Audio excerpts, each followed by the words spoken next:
হবিগঞ্জের মাধবপুরে মোবাইল চুরির অভিযোগে এক যুবককে আটক করে মাথা ন্যাড়া করে আর্জেন্টিনার জাতীয় পতাকার আদলে নকশা আঁকার ঘটনা ঘটেছে। এই ঘটনায় এলাকার চাঞ্চল্যের সৃষ্টি হয়েছে।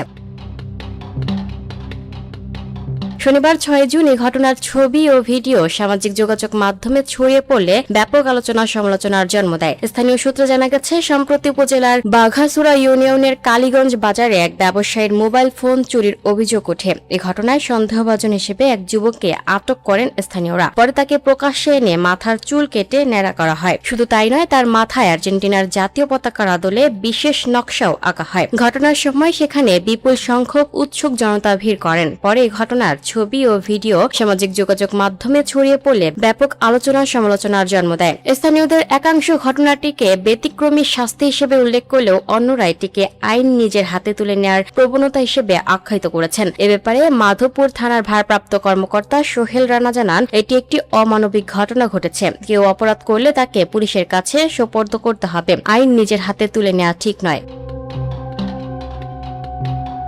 Lucky Akter, up to date news, Dhaka.